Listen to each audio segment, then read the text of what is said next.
Com o lançamento de The Batman em 1989, estrelando Michael Keaton, além de uma nova geração de filmes de super-heróis, foram lançados também os estilos narrativos e estéticos daquele que viria a se tornar um dos diretores mais relevantes e conhecidos das próximas décadas, com uma influência que permanece até os dias de hoje: Tim Burton. Conhecido por uma atmosfera gótica e irreverente em suas obras, personagens fora da caixa como o Pinguim e o próprio Batman vivido por Keaton, Burton se tornou um dos maiores, se não o maior contador de histórias e fábulas modernas. Mesmo com seus toques de horror aqui e acolá, conseguiu exprimir otimismo e aprendizado em todas as suas obras, mesmo as mais sombrias, como Edward Mãos de Tesoura. Nascida da pura criatividade do diretor, que também escreveu o roteiro e todos os personagens, o filme marca a primeira parceria da dupla de longa data entre Tim Burton e Johnny Depp, que veio a se tornar um símbolo cult graças a esse trabalho, que iria render inúmeros frutos no futuro, como a Fantástica Fábrica de Chocolate, além de muitos de seus contratos mais pertinentes dentro de Hollywood, pois foi graças a esse papel que Depp se viu lançado ao estrelato. A trama, contada por uma Kim já envelhecida e muito distante, acompanha a história de Edward, um ser humanoide construído artesanalmente por um grande inventor que vivia em um castelo muito alto e muito grande, no topo de uma colina. Temido por todos os moradores da cidade, o inventor passa os seus dias aprimorando Edward, a quem considerava um filho e também educava como se fosse um, ensinando desde as coisas mais simples como etiqueta à mesa até as mais complicadas, como amar e se comportar como humano. Não é explicado propriamente pela trama, mas o que tudo indica, a opção de empregar tesouras no lugar das mãos de Edward era apenas uma solução temporária, pois o inventor planejava implantar próteses de mãos no humanoide no Natal. Contudo, antes que pudesse realizar a cirurgia, o inventor acabou falecendo, deixando Edward sozinho e isolado no castelo, até finalmente ser encontrado por Peg, uma vendedora de cosméticos que, ao saber da sua situação, o leva para se hospedar em sua própria casa, causando espanto e admiração em todos os moradores da cidade, que nunca haviam visto nada ou ninguém como Edward antes. Pois mais que diferentes em espécie, Edward possuía uma personalidade muito distinta, sendo o único introvertido e pensativo em uma sociedade repleta de pessoas que muito tinham a falar, mas nada realmente a dizer.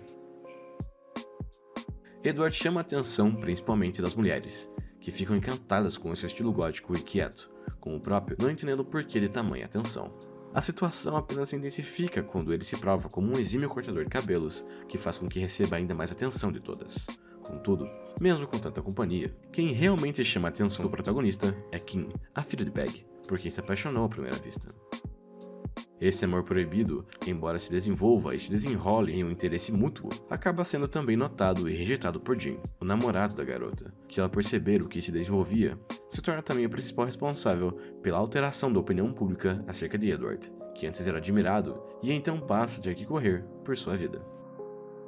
Por poder ser considerado quase que um conto de fadas moderno, Burton, assim como em muitas outras de suas obras, faz uso descabido e sem moderação de metáforas para chegar no enredo que quer, sendo talvez a mais explícita delas justamente as tesouras no lugar das mãos de Edward. Logo de cara, fica perceptível que o enredo se aproveita desses objetos para demonstrar que o protagonista é um ser diferente e inadaptado à vida como nós conhecemos. Se enquanto os seres humanos eram capazes de realizar inúmeras ações, Edward estava limitado a um leque muito menor, o que demonstra essa metáfora de homem diferente, que pode ou não ser visto como uma aberração. Entretanto, como a própria trama mostra, essas diferentes artimanhas não chegam a ser um problema em primeiro momento, pois a sociedade fica simplesmente fascinada com as habilidades e as possibilidades que alguém como Edward abre, o que explica a atenção que recebia de todas as mulheres da cidade.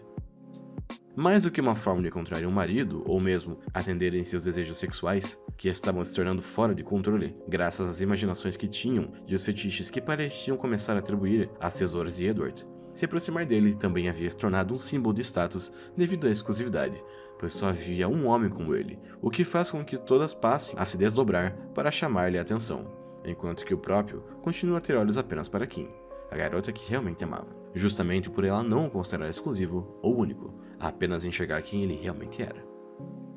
Um aspecto marcante desse universo construído por Burton para o filme é a forma como os cenários, mas principalmente os personagens, são construídos, com exceção de Edward e Kim. Todas as casas são coloridas de diferentes cores alegres e suaves. Todas as roupas, maquiagens e móveis são coloridos, em uma tentativa desses personagens de exaltarem o otimismo e de que aceitam o diferente. Contudo, também fica evidente que essa suposta aceitação da diferença também deve vir dentro dos parâmetros que o mundo estende como cabível, uma diferença não tão diferente assim. Essa sociedade retratada no filme, apesar de colorida e diversa, é também burra e entediante, pois mesmo que todas as mulheres da cidade tentem a todo momento provarem que são diferentes e únicas se comparadas com as outras, elas também são muito parecidas, o que é exemplificado por seus comportamentos semelhantes e canastrões, que apenas exacerba o quanto o mundo havia mergulhado em um estado de êxtase por consumo e propaganda, onde tudo obedecia uma ordem estética que já havia sido pré-estabelecida, onde o novo impressiona e era aceito, ao menos durante o tempo em que esse fascínio perdurava.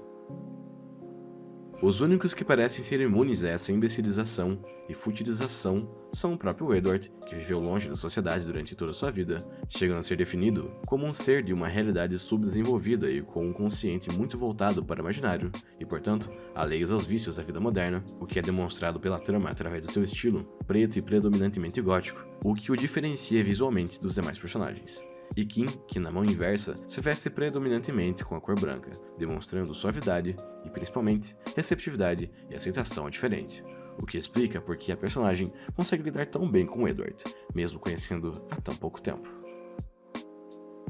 Edward vivia em um mundo de fantasia que havia construído unicamente a partir de suas lembranças que tinha do inventor. Incapaz de conhecer e conceber o mal, o personagem não entendia como a maldade, a ambição e os desejos das outras pessoas se aplicavam a ele, apenas a bondade que havia conhecido graças a seu construtor. Dessa forma, quando conheceu Kim, o personagem a encaixou nesse conto de fadas que havia construído ao redor de si, o que explica sua fixação com a garota e por que ele fazer tudo por ela, pois vê-la feliz atendia a esse propósito de seu consciente. Como Kim era a única capaz e disposta a entender perfeitamente o que se passava e como Edward pensava, não demora para que a sociedade passe a se voltar contra ele, pois o diferente só era objeto de fascínio enquanto possuía uma utilidade.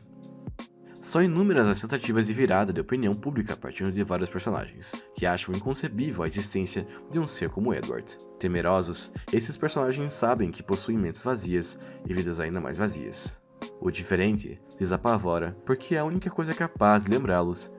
o que realmente são, pois quando estão cercados por mais vazio e mediocridade, tais características não lhes são lembradas. Sendo assim, o fascínio se transforma em repulsa e logo o status quo passa a tentar expulsar o diferente, no caso, Edward, que precisa fugir para se defender, pois novamente, sua inocência não permitia que ele entendesse o porquê estava sendo tratado daquela forma, apenas que não era mais aceito em um meio tão medíocre e comum, e que ele, por ser essencialmente especial, precisava ir, mesmo que isso significasse seu amor, que apesar de distante, continuaria a existir, pois era a única conexão real naquela cidade repleta de relacionamentos vazios. É comum que toda fábula e contos de fadas tenha uma moral. Quanto a Edward Mãos de Tesoura, a moral da história é nada mais do que a aceitação do diferente. O filme se tornou um símbolo e um culto ao diferente, sobretudo a figura de Edward. Seus maneirismos tímidos, introvertidos e ingênuos, demonstrando vocação para a arte e para o idealismo, apesar de admirados em um primeiro momento, são logo desconstruídos e expulsados por um mundo focado em valores mais frágeis, um reflexo certeiro do mundo em que vivemos. Muitos afirmam admirar artistas e vanguardistas, mas poucos possuem a coragem e a disposição necessárias para aceitá-los e a entendê-los de fato. Edward representava uma mudança radical no modo de vida de um mundo sem graça e sem cor, e como a história bem demonstrou, não há nada mais incômodo do que lembrar a um mundo sem cor que esse vive na miopia e na própria ignorância.